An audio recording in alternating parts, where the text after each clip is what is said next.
আর এই ইন্টারভিউ থেকেই তোমরা 1:5 এই রেশিওতে সিলেকশন পেয়ে যাবে, অর্থাৎ প্রতি 5 জনের মধ্যে থেকে তোমরা একজন সিলেকশন পাবে।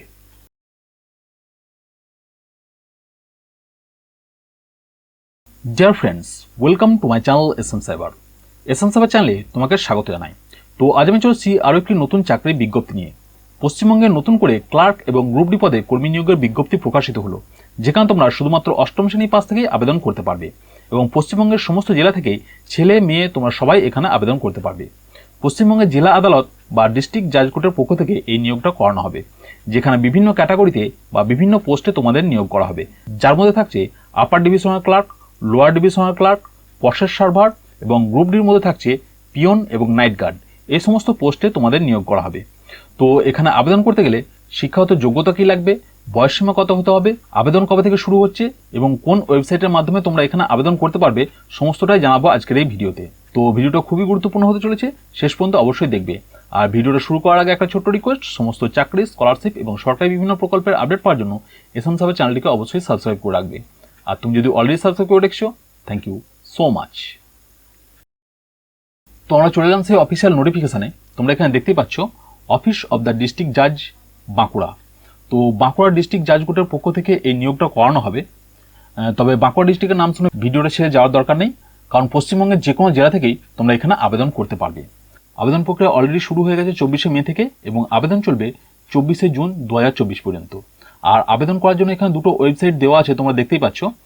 www.calcutta.highcourt.gov.in এই ওয়েবসাইটের মাধ্যমে তোমরা আবেদন করতে পারবে এবং আরও একটা ওয়েবসাইট দেওয়া আছে, তোমরা দেখতেই পাচ্ছ, bankura.dcourts.gov.in এই ওয়েবসাইটের মাধ্যমে তোমরা এখানে আবেদন করতে পারবে।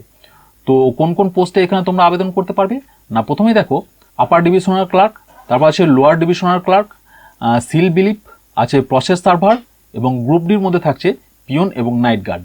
এই সমস্ত পোস্টে তোমাদের নিয়োগ করা হবে। পে স্কেলটা আমরা যদি দেখি, আপার ডিভিশনাল ক্লার্কের ক্ষেত্রে পে লেভেল 9 অনুযায়ী তোমাদের এখানে পেমেন্ট করা হবে, যেখানে তোমরা বেতন পেয়ে যাবে 28,900 থেকে 74,500 টাকা পর্যন্ত। লোয়ার ডিভিশনাল ক্লার্কের ক্ষেত্রে পে লেভেল 6 অনুযায়ী পেমেন্ট করা হবে, যেখানে তোমরা প্রতি মাসে বেতন পেয়ে যাবে 22,700 থেকে 58,500 টাকা পর্যন্ত।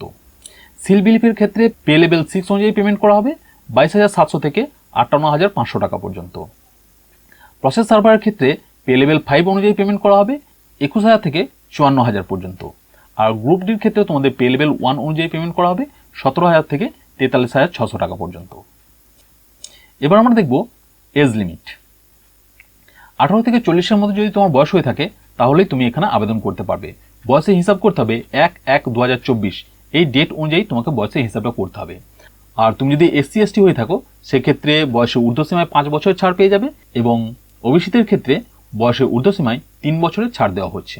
PWD বা পার্সন উইথ ডিসএবিলিটি যদি কোনো ক্যান্ডিডেট হয়ে থাকে সেক্ষেত্রে তারা 45 বছর বয়স পর্যন্ত এখানে আবেদন করতে পারবে। এবার আমরা দেখব এডুকেশনাল কোয়ালিফিকেশান।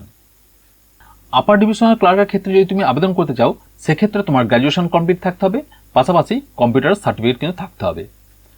লোয়ার ডিভিশনাল ক্লার্কের ক্ষেত্রে যদি তুমি আবেদন করতে চাও সেক্ষেত্রে তুমি মাধ্যমিক পাস করে থাকলে এখানে আবেদন করতে পারছো এবং এক্ষেত্রেও কম্পিউটার সার্টিফিকেট কিন্তু অবশ্যই লাগবে। আর গ্রুপ ডি পোস্টে যদি তুমি আবেদন করো সেক্ষেত্রে শুধুমাত্র ক্লাস 8 পাস করে থাকলেই তুমি এখানে আবেদন করতে পারবে এবং কোনো রকম কম্পিউটার সার্টিফিকেট কিন্তু লাগছে না। এবার আছে দেখো মোড অফ এক্সামিনেশন। প্রথমে দেখো আপার ডিভিশনাল ক্লার্ক। এই আপার ডিভিশনাল ক্লার্কটা আমি পড়া আসছি। প্রথমে আমরা প্রসেস সার্ভার এবং গ্রুপ ডিটা একটু দেখে নিই। এখানে তোমরা দেখতে পাচ্ছ process server and group D. এই পোস্টে তোমরা যারা আবেদন করবে তোমাদের এখানে 100 নম্বরের একটা পরীক্ষা নেওয়া হবে, যেখানে তোমাদের 50টা MCQ থাকবে, প্রত্যেকটা প্রশ্নের মান থাকবে 2 নম্বর করে। আর এর জন্য তোমরা সময় পেয়ে যাবে 60 মিনিট বা 1 ঘন্টা। আর এই পরীক্ষায় সফল হলেই তোমাদের ইন্টারভিউর জন্য ডাকা হবে, যেখানে তোমাদের 20 নম্বরে ইন্টারভিউ দিতে হবে। আর এই ইন্টারভিউ থেকেই তোমরা 1:5 এই রেশিওতে সিলেকশন পেয়ে যাবে, অর্থাৎ প্রতি 5 জনের মধ্যে থেকে তোমরা একজন সিলেকশন পাবে। এবার দেখো লোয়ার ডিভিশনাল ক্লার্ক। এক্ষেত্রেও এক্সাম প্যাটার্ন একই থাকছে। এই পোস্টে তোমরা যারা আবেদন করবে তোমাদের ওইখানে 100 নম্বরে একটা পরীক্ষা নেওয়া হবে, যেখানে তোমাদের 50টা MCQ থাকবে এবং প্রত্যেকটা মান থাকবে 2 নম্বর করে। আর এই পরীক্ষার জন্য তোমরা সময় পেয়ে যাবে 60 মিনিট বা 1 ঘন্টা এবং এই পরীক্ষায় সফল হলে তোমাদের ইন্টারভিউর জন্য ডাকা হবে। এবার দেখব ইউডিসি বা আপার ডিভিশনাল ক্লার্ক পোস্টে তোমরা যারা আবেদন করবে তোমাদের 3টি ফেজে পরীক্ষা নেওয়া হবে। ফেজ 1, ফেজ 2 এবং ফেজ 3। ফেজ 3 হচ্ছে মূলত ইন্টারভিউ। ইন্টারভিউতে যাওয়ার আগে তোমাদের ফেজ 1 এবং ফেজ 2 এই দুটো কিন্তু কমপ্লিট করতে হবে। ফেজ 1-এ 100 নম্বরের পরীক্ষা নেওয়া হবে, যেখানে 50টা এমসিকিউ থাকবে, প্রত্যেকটার মান হচ্ছে 2 নম্বর করে। এরপর থাকছে তোমাদের ফেজ 2, সেখানেও তোমাদের 100 নম্বরের পরীক্ষা দিতে হবে, তবে সেটা হবে মূলত রাইটিং স্কিলের ওপর। Draft note, report, letter writing, paragraph writing, এই সমস্ত বিষয়গুলো ইনক্লুড থাকছে ফেজ 2-এ। এরপর থাকছে তোমাদের ফেজ 3 বা ইন্টারভিউ, যেখানে তোমাদের 40 নম্বরের ইন্টারভিউ নেওয়া হবে, এবং এই ইন্টারভিউর পরে তোমাদের ফেজ 1, ফেজ 2 এবং ফেজ 3 এই সমস্ত নম্বর অ্যাড করে তারপরে তোমাদের মেরিট লিস্ট তৈরি করা হবে। তো এই ছিল ডিস্ট্রিক্ট জাজ কোর্ট রিক্রুটমেন্টের নোটিফিকেশন, যেটা আমি তোমার সঙ্গে আলোচনা করলাম। ভিডিওটা ভালো লাগলে, কাজের মনে হলে অবশ্যই লাইক শেয়ার করো, আর চ্যানেলটাকে অবশ্যই সাবস্ক্রাইব করে রেখো প্রতিনিয়ত চাকরি সংক্রান্ত লেটেস্ট ইনফরমেশন পাওয়ার জন্য। তো আজকে ভিডিও এখানে শেষ করছি, দেখা হচ্ছে নেক্সট ভিডিওতে। Thank you.